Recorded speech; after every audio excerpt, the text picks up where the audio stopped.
The tale of Pontius Pilate, the Roman governor entangled in the crucifixion of Jesus Christ, weaves a narrative that transcends religious significance to become a compelling historical and moral inquiry. From the mysterious decisions surrounding Barabbas and Christ to the haunting image of Pilate washing his hands, his story unfolds against the backdrop of a tumultuous era marked by cultural clashes, religious tensions, and the weight of political power. In this exploration we delve into the life, choices and ultimate fate of Pontius Pilate, aiming to unravel the enigma that shrouds this pivotal figure in biblical history. Pontius Pilate is a name that you will often come across in the accounts of the crucifixion of Jesus Christ in the Bible. He was the fifth governor of the Roman province of Judea and served under Emperor Tiberius from 26 AD to 36. Lady Pontius Pilate played a crucial role in biblical events mentioned in the New Testament. The mystifying decision of Pontius Pilate, wherein he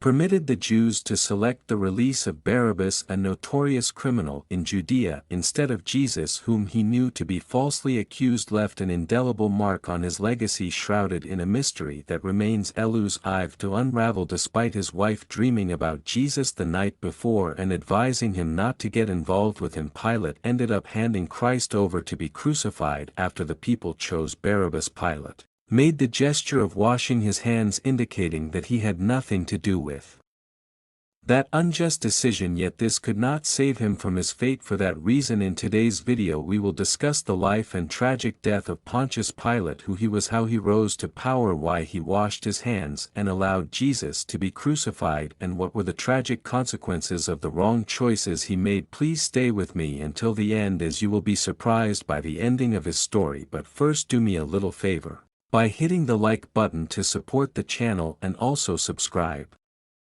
This will help you also to never miss an update when we upload a new video. Let's set the ball rolling now. To get a broad understanding of this man, let's look at it in this way. The Roman Empire conquered and occupied the region of Judea in 63 BCE, bringing it under Roman rule. This occupation was resented by many Jews who opposed foreign domination and yearned for political independence. The Romans and the Jews had distinct cultural and religious practices. The Romans were polytheistic, worshipping a pantheon of gods, while the Jews were monotheistic, believing in one God. This cultural and religious divide led to clashing beliefs and practices. The Roman Empire imposed heavy taxes on its provinces, including Judea, to fund its vast military and administrative expenses. The burden of taxation, along with other tributes, was a source of discontent among the Jewish population. Roman governors and prefects such as Pontius Pilate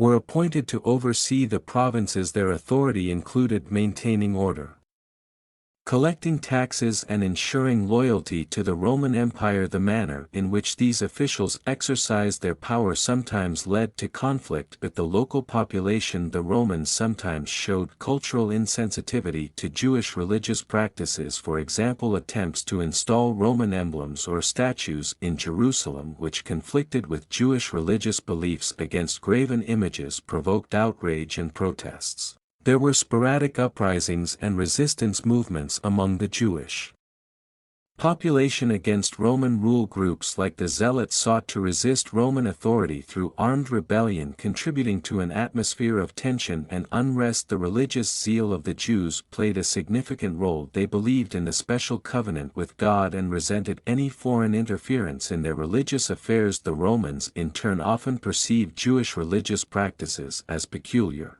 and were suspicious of potential rebellious sentiments. This led to a series of tensions in the region where Pontius Pilate oversaw, therefore putting him under pressure in his governance. The early life of Pon Pilate is not extensively documented, and historical records provide limited information about his background. What is known comes from brief references in historical texts and the accounts of the New Testament. In the Bible, Pontius Pilate was born around the year 26 BC and came from a family that belonged to the Roman equestrian order, a social class below the senatorial class, but still considered Part of the Roman elite. The exact place of his birth is uncertain, but historical records suggest that he was likely born in central Italy. Family background and early upbringing are not well documented, and there is little information about his education or early career. He rose to prominence through his association with influential figures in Roman politics, which ultimately led to his appointment to key positions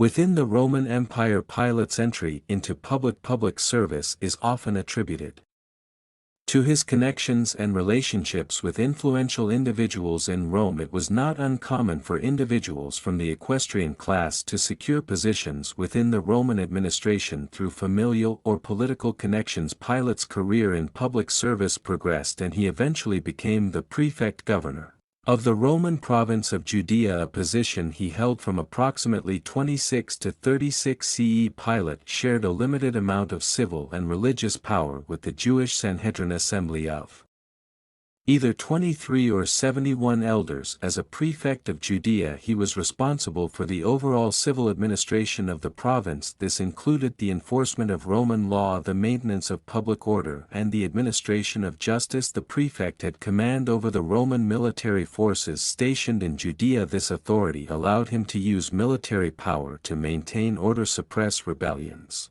and address any threats to Roman rule. Pilate oversaw the collection of taxes and tributes from the population of Judea.